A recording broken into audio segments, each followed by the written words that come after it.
All right. So today I'm going to just quickly present on some of the growth and regulatory challenges with decentralized finance that should, I think, dovetail nicely with the previous presentation, which talked about one of the core applications that's emerging in the Ethereum ecosystem in the subcategory of DeFi, which is stablecoins.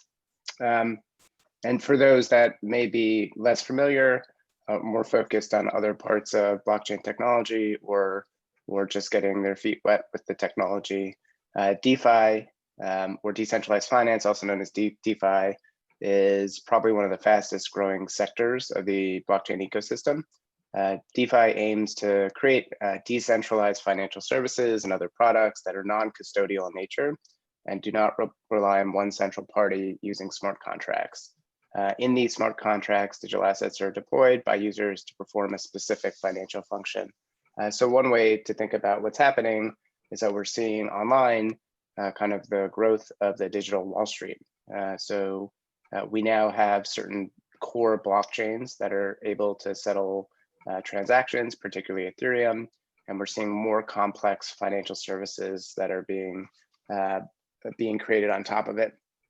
So there's a whole bunch of new terms that you may or may not be familiar with. So just to level set, I'm just going to run through a couple of them. So decentralized finance related applications are administered via online portals or interfaces that read from underlying smart contracts. Developers often call these dApps or decentralized applications, and they're often supported by individuals who pool together assets in a liquidity pool. Those that deposit their assets into liquidity pools are known to lock their assets and often earn fees or automatically receive digital assets in the form of governance tokens. The practice of submitting assets to DeFi protocols is increasingly referred to as liquidity mining, and the process of earning fees and or governance tokens is referred to as yield farming. So lots of jargon. You may have read about this or heard about this or seen it on Twitter, but this is just a kind of a rough overview of some of the terms that you may be hearing more about over the next couple months, if not years. So decentralized finance is growing incredibly fast. So at the beginning of this year, there was about a $500 million, several $100 million in total lock value on DeFi. Now it's ballooned to $14 billion. But critically, and this is probably one of the most interesting aspects of it, soon, in the next day or so, the #1 asset that's being used in decentralized finance is actually Bitcoin. There's about $2 billion in wrapped Bitcoin. So Bitcoin that's represented as a token on the Ethereum blockchain that's being deployed into these systems. So the landscape for decentralized finance, like all of finance, is obviously very broad, but they tend right now to focus on a couple different things.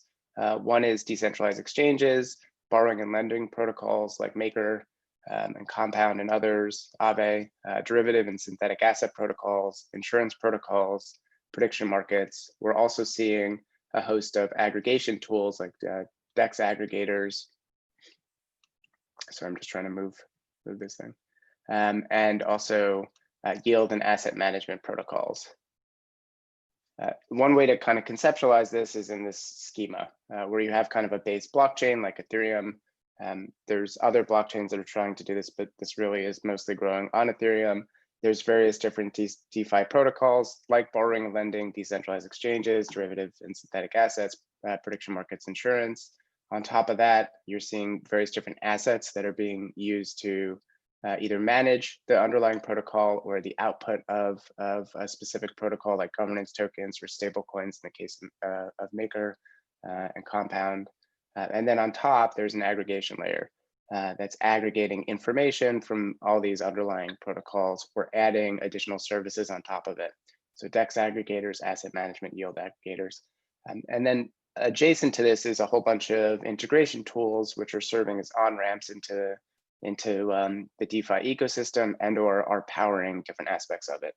So we're seeing the heavy use of crypto to fiat gateways like Transact and MoonPay, and increasingly, I imagine things like PayPal, etc. We're seeing Oracle services like Chainlink, which are being used to power more complex protocols. We're beginning to see at least development of KYC/identity services that are trying to deal with some of the regulatory concerns, which I'll address in a couple minutes. And then there's obviously a whole bunch of token factories that enable things like wrapped assets. So just to kind of unpack, and I'm going to run through these pretty quickly and then touch on some of the regulatory challenges. So DEXs often rely on what's known as an automated market maker, which is a set one or more smart contracts which enable users to trade digital assets without using an order book. So this is pretty profound. The way DeFi works today, or the way finance works today, is usually through an order book method. With some of the innovations on Ethereum, there's at least a hope that we can move away in part from that model. So instead of getting a counterparty or finding a counterparty and matching them at a specific price, assets are pooled, and then using an AMM formula, you're able to instantaneously settle the transaction and at the same time get fairly efficient pricing. This is notable because decentralized exchanges that their volume is growing dramatically, and they're beginning to rival custodial exchanges like Coinbase, at least here in the US. And some notable examples here are things like Uniswap, Balancer. There's also another one that's emerging called SushiSwap. The technical aspects of decentralized exchanges, and I think this can be largely drawn to a whole bunch of other DeFi protocols. There's usually one or more smart contracts. So for a decentralized exchange like Uniswap, there's two contracts that are doing the work here. One's an exchange contract that holds a pool of one or more specific tokens that users can swap against. And then there's a factory contract that creates new exchange contracts and registers the token address to the exchange contract address. What this means in practice is that you can use these smart contracts to create a token pool that lessens the need for an order book. There's no central maintainer of the pool. It's maintained by the smart contract. The open and permissionless aspect of the factory and exchange contract means that anyone can list a token on a decentralized exchange. And these smart contracts, much like the underlying blockchain technology, are what I would describe as illegal. That means they don't necessarily incorporate regulatory compliance. Interestingly, pricing on DEXs is accomplished algorithmically, at least in this AMM model. When trading one token for another token on a DEX, a user doesn't need to be matched with a counterparty. They receive the requested token nearly instantaneously. The amount that is returned from a trade is based on this formula, which often factors in the number of tokens in the pool at any given time. At least as of today, due to the algorithmic nature of decentralized exchanges, the larger the order relative to the pool, the worse rate a party will receive under these algorithmic formulas. Thus, for many of these AMMs and more popular AMMs, they've developed larger liquidity pools of a given token pair to allow for bigger trades with less impact on the price. Kind of swirling around this is a whole bunch of third-party arbitrageurs that profit on any price disparities surfacing for a given liquidity pool. They'll look across different DEXs, they'll look across DEXs and centralized exchanges, and they'll engage in arbitrage trades to kind of maintain stable pricing across the ecosystem. And to incentivize larger pools of liquidity, the DEX's underlying smart contracts are awarding fees to those provide liquidity and increasingly awarding liquidity providers governance tokens. So this kind of mix of these smart contracts, and not just one set of smart contracts or one DEX, but an entire ecosystem, along with these incentives, is achieving a fair amount of stable pricing without using an order book. Currently DEXs have functional user interfaces that really serve as a portal to the underlying smart contract. That means that the interfaces themselves are not being maintained by one party. They're being hosted on more decentralized file storage systems like IPFS and increasingly other services so that they can be hosted in lots of different places and not necessarily by the same team that developed the smart contract.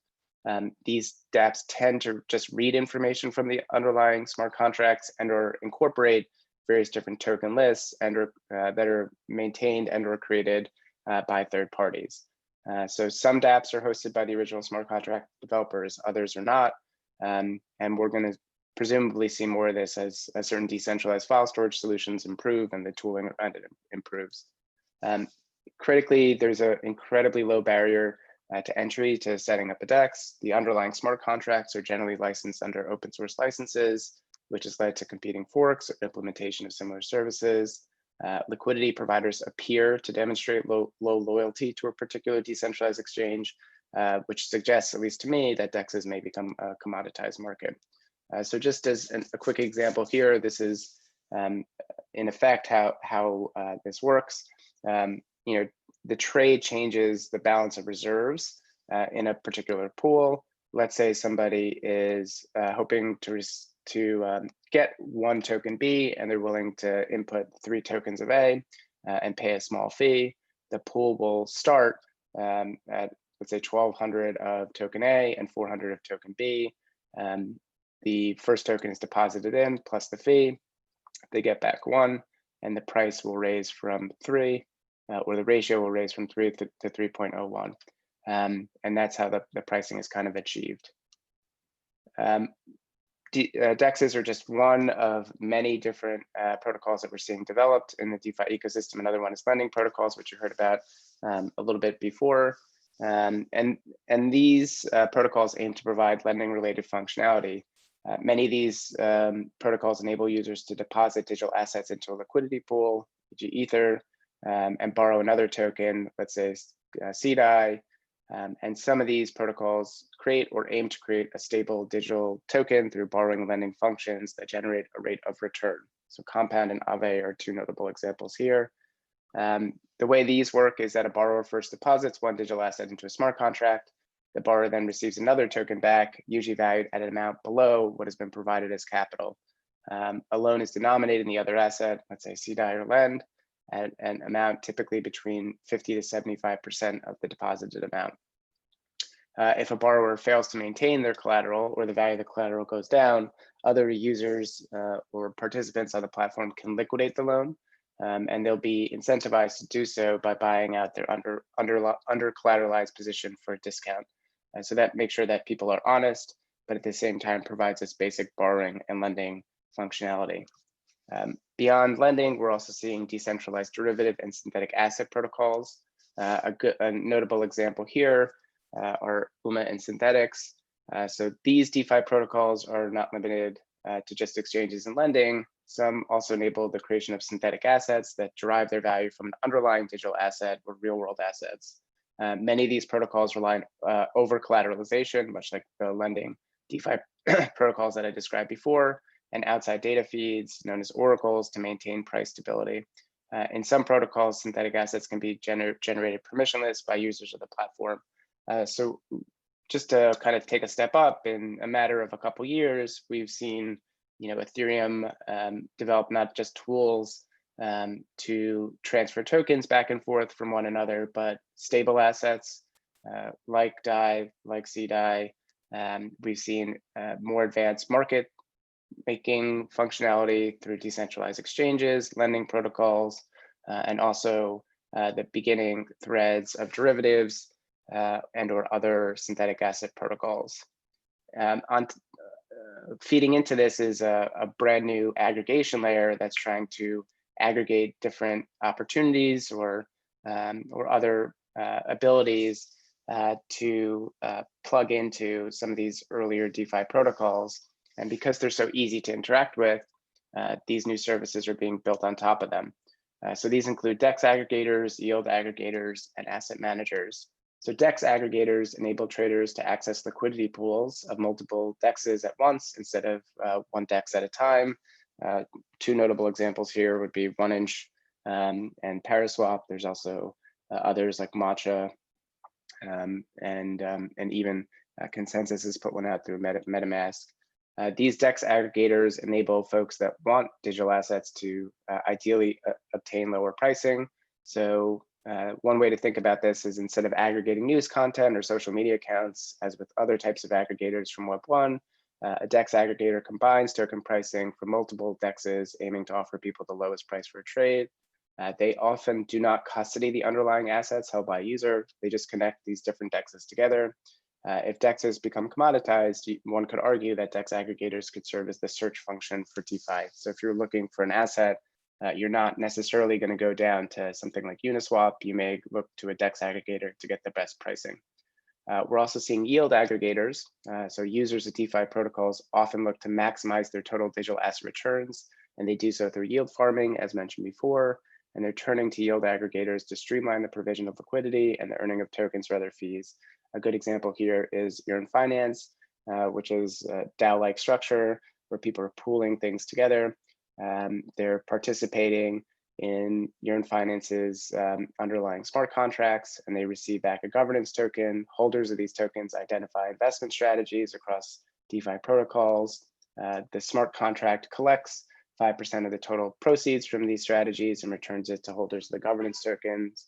The token provider provides holders with rights to direct trading strategies and other decisions, and they're also multi-sig holders to ensure security over the fees collected before they're distributed via vote to YFI token holders. So we're seeing even basic asset management functionality emerge. This has come up in the past couple months, and I'm sure we'll see more of these types of experiments over the upcoming years.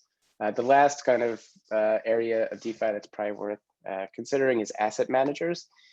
So with the growth of DeFi protocols, tools have been developed to give people a way to either track, manage, or hedge exposure to different tokens. Some of these protocols bundle together different assets to manage risk or simplify interacting with underlying smart contracts.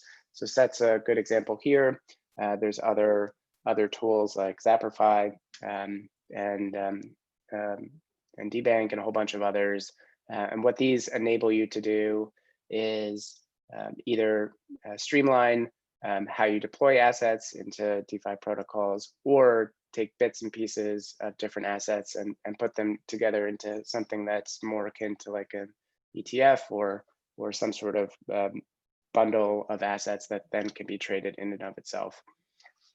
These asset managers are non-custodial as well. So the ownership of the underlying asset is never revoked, and it tends to live in the wallet being used by a particular user. They're composable, so that means that they can connect to a wide number of DeFi projects, ultimately creating an end-to-end DeFi experience. They're automated in the sense that some asset managers tools enable things like rebalancing, collateralization, and liquidation that can occur seamlessly without user interaction. And obviously, they're globally accessible. So with this kind of backdrop, there's plenty of regulatory considerations to consider here. DeFi protocols, at their core, aim to thin the need for centralized custodians and other central actors. And this obviously creates a number of regulatory challenges. Many of today's regulations look to central actors to apply applicable rules and regulations. However, to the extent DeFi applications implicate requirements or prohibitions under relevant laws, these laws are still going to apply.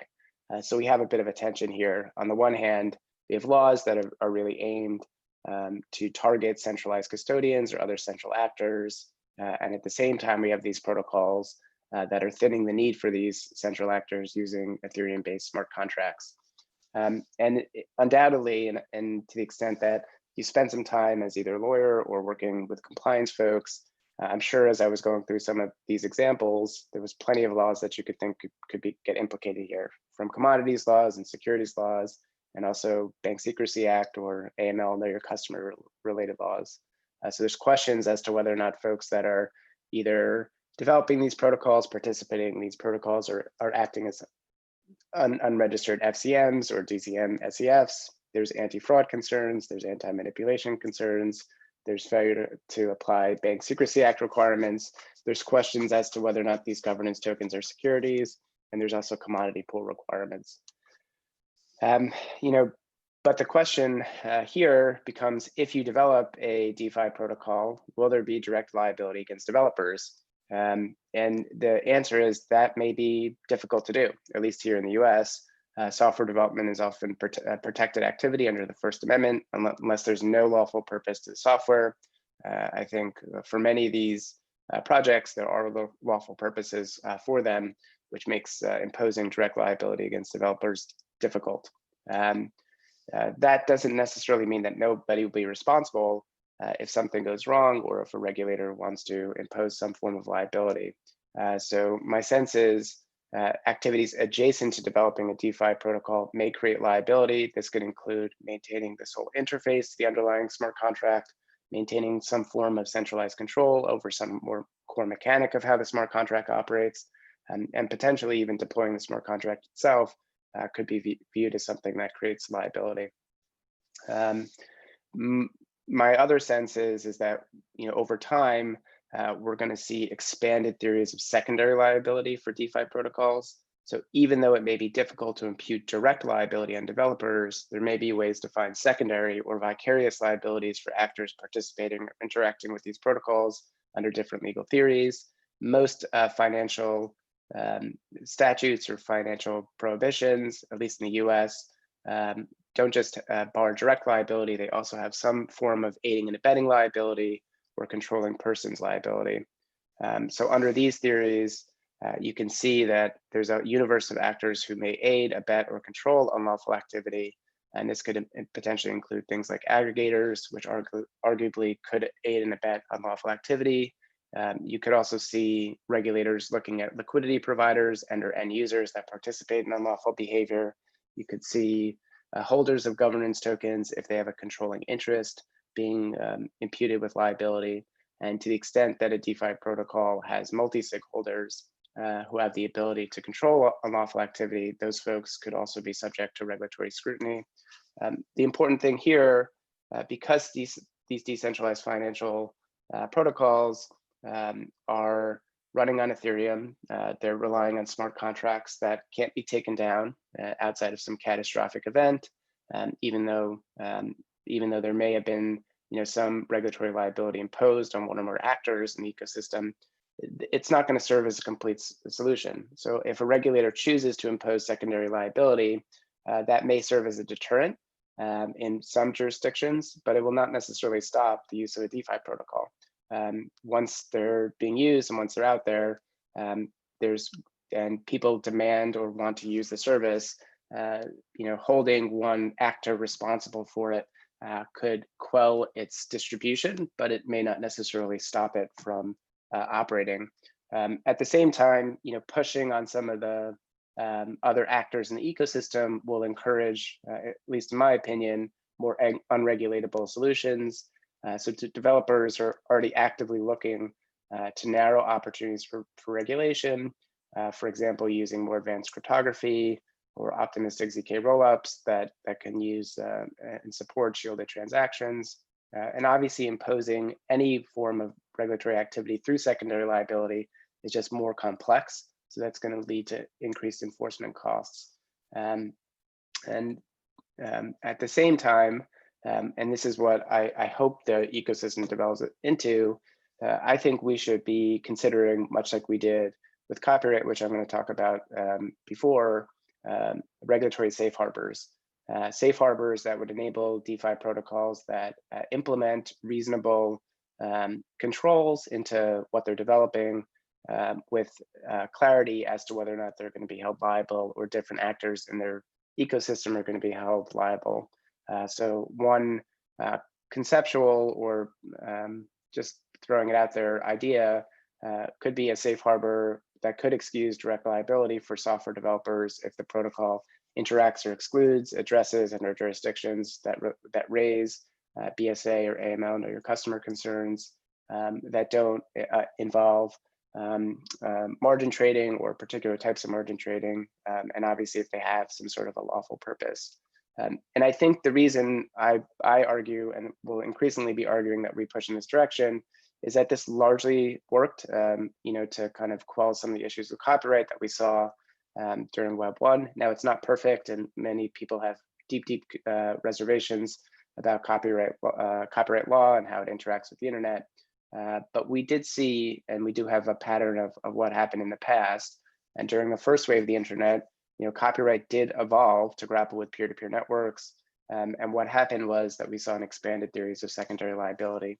And just to give you a highlight here before I stop, at least in the US, through various court decisions at both the Supreme Court and circuit courts, which are the second highest courts, vicarious liability has been imputed on folks that maintain online platforms and are parties that exercise control over direct copyright infringement and receive a direct financial benefit. Requisite control was determined to be a legal right to stop or limit the directly infringing conduct, as well as the practical ability to do so. And vicarious liability was found to attach even if the platform or its operators lack knowledge of the direct infringement. We also saw expanded theories when it came to inducement, or situations where an online platform intentionally encouraged copyright infringement. Contributory liability is also attached when operators have actual knowledge of copyright infringement and fail to do things that they could to stop it. I think these tests, both vicarious liability and contributory liability, while not perfect, I think provide a bit of a framework to begin to think about how we may be able to ensure that decentralized finance continues to grow. We also saw, obviously, the growth and development of statutes and other legislation that imposed safe harbors. So the most notable example here would be the DMCA, which in the US was implemented via a treaty. And that has resulted in the development of notice and takedown regimes that shield online services from liability if they expeditiously remove works identified by copyright holders. Lots of issues with the DMCA. But the notice and takedown regime has enabled large platforms like YouTube, Spotify, Wikipedia, and others to grow while attempting to balance copyright owners' rights. Now, some people bristle with that, or they have questions about whether or not that we've achieved the right balance, but that's a much narrower question than whether or not copyright and basic property rights can still be maintained.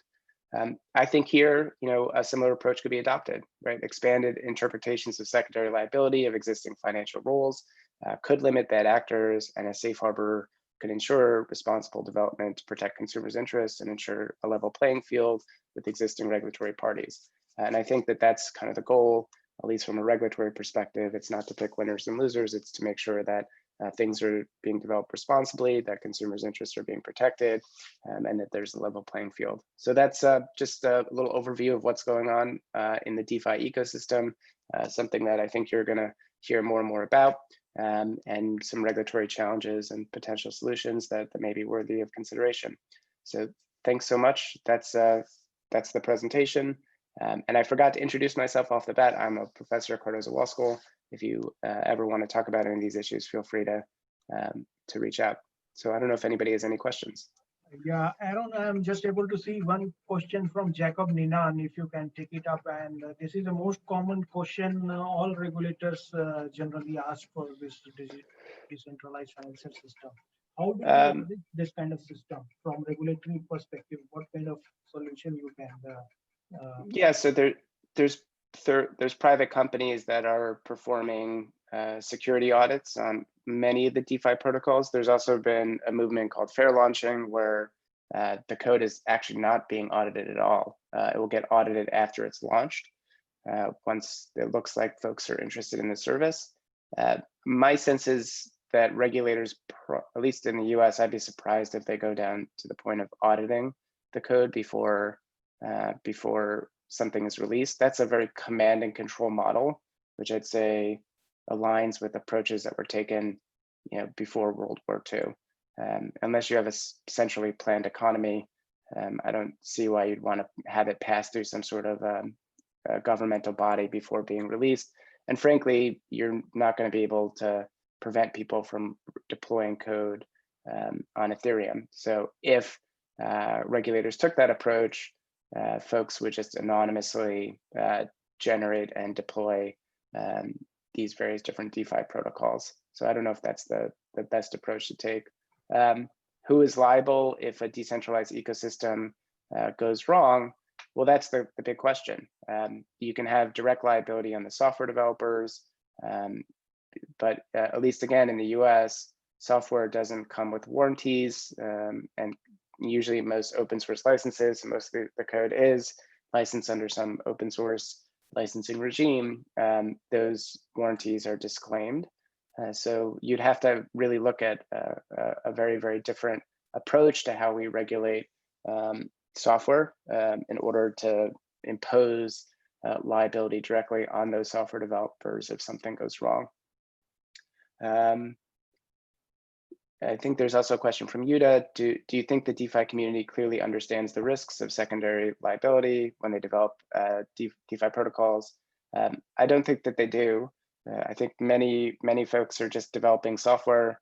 They're assuming that there may be some regulatory issues, but are much more focused on building than they are on some of these regulatory considerations. I think more advanced teams are taking steps to at least have arguments in tow should a regulator come knocking on their door. The tricky part with any software development, particularly in a heavily regulated area, is always this question: do you go in and ask for permission beforehand, or do you just launch it and then deal with the issues as they come up? I would say most development teams are choosing the latter. They're not going in and asking for permission beforehand, and they're seeing if there's demand, there's use and benefit to what they're building, and then hoping to deal with the risks after the fact.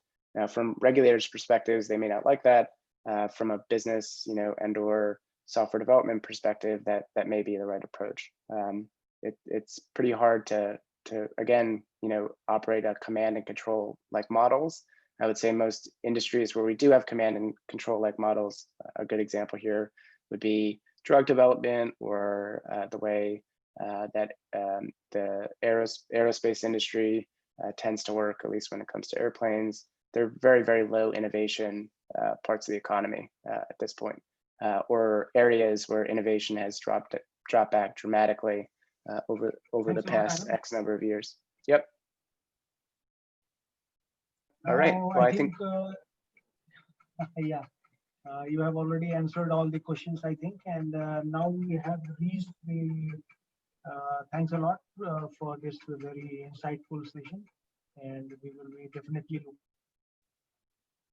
All right. Thank you so much.